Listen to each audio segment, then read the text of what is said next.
X7 5G ये 13,999 रुपये में मोबाइल फ़ोन था एक महीने पहले, और अब इसका रेट पड़ रहा है 17,999 रुपये। पिछले महीने एक वीडियो में कहा था कि न्यू ईयर सेल पे है ना, हो सकता है मोबाइल फ़ोन सस्ते हो जाए, मगर जिस हिसाब से ये डे बाय डे ये जो कंट्रोवर्सी चल रही है ना AI के नाम पे, मैं नहीं चाहता कि आपके पैसे डूबे।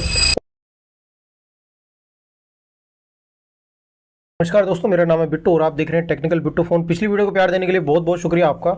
आज की वीडियो है ना मिडिल क्लास वाले भाइयों के लिए बहुत इंपॉर्टेंट है। मैं कह रहा हूँ वीडियो को डट के देखना, स्किप करके बिल्कुल मत देखना। मैं आपको एक मार्केट की इंपॉर्टेंट जानकारी देना चाहता हूँ। मुझे लगता है हम सबको इसके बारे में पता होना चाहिए। 2026 आने वाला है कुछ ही दिनों बाद। मुझे लगता है कि मोबाइल फ़ोन महंगे होंगे, और मैं अपने रिपेयरिंग के हिसाब से आपको ये कहना चाहता हूँ कि जिन भाइयों के पास जो भी मोबाइल फ़ोन सही कंडीशन में चल रहा है, उसकी डिस्प्ले ओरिजिनल है, उसकी बैटरी ओरिजिनल है, उसका बैटरी बैकअप वगैरह सब सही है, और उसके पास भले ही 4 GB रैम वाला फ़ोन हो, वो ये ना सोचे कि मुझे 12 GB वाला फ़ोन चाहिए, मैं 6 GB वाला फ़ोन लूँ। अपने काम के हिसाब से ना, अगर आपका काम सही चल रहा है ना, उस 4 GB वाले फ़ोन में चलाते रहना उसको। कम से कम 1 से 1.5 साल दे देना मार्केट को। अभी मार्केट थोड़ी सी उछाल मारेगी, क्योंकि आप सब लोगों को ये बात पता चल चुकी होगी कि रैम महंगी होने वाली है, और मैं तो ये कहना चाहूँगा हो भी चुकी है। मैं आपको कुछ मॉडल बताता हूँ अभी जो 1 महीने के अंदर जिनके प्राइस हाई हो गए और किसी बंदे ने इन चीज़ों के बारे में गौर नहीं किया। मैं आपको ना कुछ मॉडल बताता हूँ।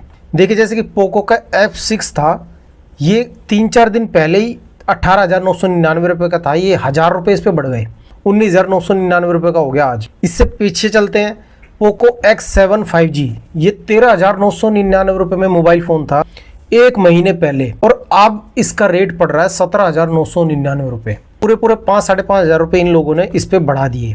इसके बाद आता है Realme P4 5G, ये 15,999 रुपये का मोबाइल फ़ोन मैंने भी सजेस्ट किया था कुछ दिन पहले ही।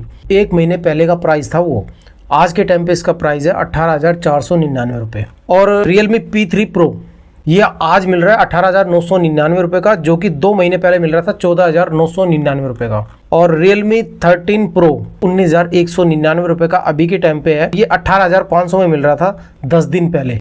और Samsung Galaxy M55s ये आज के टाइम पे मिल रहा है 18,131 रुपये का, और पहले ये पड़ रहा था 2 महीने पहले तक 18,440 रुपये के आसपास। उसके बाद Realme Narzo 80 Pro 19,999 रुपये का अभी के टाइम पे मिल रहा है, और ये आज से 14 दिन पहले था 17,498 रुपये का। तो ऐसी मेरे पास बहुत सारी लिस्ट है, मैंने बहुत सारी रिसर्च की इसके बारे में।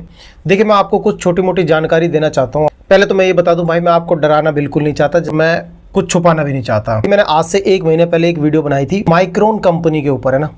आप सब लोगों को पता होगा जो हमारी वीडियो रेगुलर देखते हैं। उस वक्त मैंने कुछ बातें बताई थी माइक्रोन के बारे में। ये माइक्रोन रैम बनाती है ना। फिर मैंने कहा था कि अभी थोड़े दिन बाद देख लेना, हर क्रिएटर की ज़बान पे ये माइक्रोन शब्द आपको सुनाई देने लगेगा, और आज वही चीज़ चल रही है। अब आप जितने भी क्रिएटर देखेंगे सब माइक्रोन कंपनी के बारे में बात करें, सब कह रहे हैं कि रैम महंगी हो रही है। लोगों का प्लान पहले से ही था रैम को महंगी करने के लिए।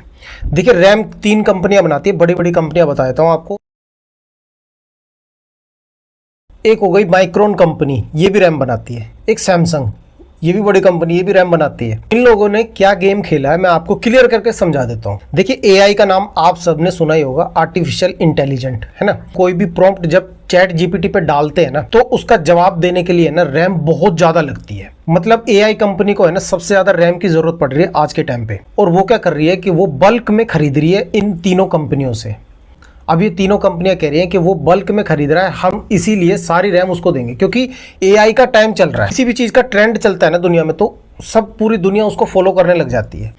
अभी AI के ही आपने कितने सारे मॉडल देख लिए होंगे, है ना। मुझसे ज़्यादा ही जानते होंगे आप AI के बारे में।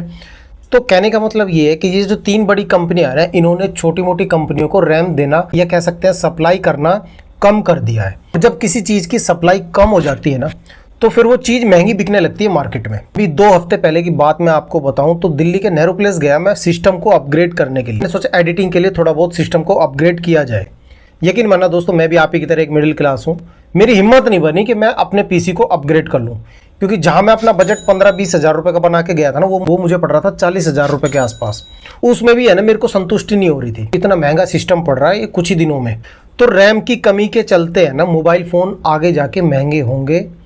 इसीलिए मैं आपको कहना चाहता हूँ, आपके पास जो पुराना मोबाइल फ़ोन चल रहा है, सही चल रहा है, उसको नमस्कार करो और उसे ही चलाते रहो। मैं आपको उसे संभाल के चलाने के लिए 2-4 बातें और बता देता हूँ। आप उसके लिए ओरिजिनल चार्जर खरीद लेना, अगर आपके पास ओरिजिनल चार्जर ना हो, चाहे अभी आप कोई सा भी फ़ोन यूज़ कर रहे हो, ठीक है, उसी को संभाल के चलाना 1 से 1.5 साल। अभी नए के चक्कर में मत रहना। मैंने पिछले महीने एक वीडियो में कहा था कि न्यू ईयर सेल पे है ना, हो सकता है मोबाइल फ़ोन सस्ते हो जाए, मगर जिस हिसाब से ये डे बाय डे ये जो कंट्रोवर्सी चल रही है ना एआई के नाम पे, मैं नहीं चाहता कि आपके पैसे डूबें और जल्दबाजी में आप कोई ऐसा मोबाइल फ़ोन खरीद लें। अभी आपने देखा होगा कई क्रिएटर कह भी रहे हैं कि जल्दी से जल्दी मोबाइल फ़ोन खरीद लो। भाई जल्दबाजी में फिर आप कोई ख़राब मोबाइल ना खरीद लो कि आगे जाके महंगा, इतना भी महंगा नहीं होगा, 1000-2000 रुपये फ़र्क पड़ेगा। मोटरोला वाले तो 5-5 हज़ार रुपये बढ़ा रहे हैं, और जो फ्लैगशिप फ़ोन है उनमें तो अभी से ही 15 से 20% प्राइस बढ़ा दिया गया है उस पर। तो आने वाले टाइम में ना 2026 में मुझे लग रहा है कि ये जो बजट फ़ोन और मिड रेंज फ़ोन जो हम खरीदते हैं मिडिल क्लास के लोग, वो भाई महंगे होंगे। ठीक है, तो आप इस चीज़ का ध्यान रखिएगा। मैंने आपको कुछ हिंट दे दी है। वो भी पुराना फ़ोन आप यूज़ कर रहे हैं घर में, उसे संभाल के चलाना। और अगर आपको अभी मोबाइल फ़ोन लेना है, आपके पास कोई मोबाइल फ़ोन चलाने के लिए नहीं है, तो फिर मैं आपको 5 फ़ोन बताता हूँ, उसके लिए नेक्स्ट वीडियो देखिएगा। एआई के बारे में आपका क्या कहना है ज़रा कमेंट में मुझे बताओ। आपने क्या क्या कहाँ से सुना है, ताकि कुछ मिथ क्लियर हो सके। हो सकता है आपकी कमेंट से कुछ भाइयों को सीखने को मिल जाए, मुझे भी सीखने को मिलेगा। मिलता हूँ फिर अगली वीडियो में, जिसमें हम बात करेंगे 15 से 20 हज़ार रुपये के बीच में एक मिड रेंज मोबाइल फ़ोन कौन सा बेस्ट रहेगा, जो 4 से 5 साल चल जाए, जिसकी रैम वगैरह सही हो। तब तक ख्याल रखिए अपना और अपने प्यारे से मोबाइल फ़ोन का। जय हिंद, जय भारत।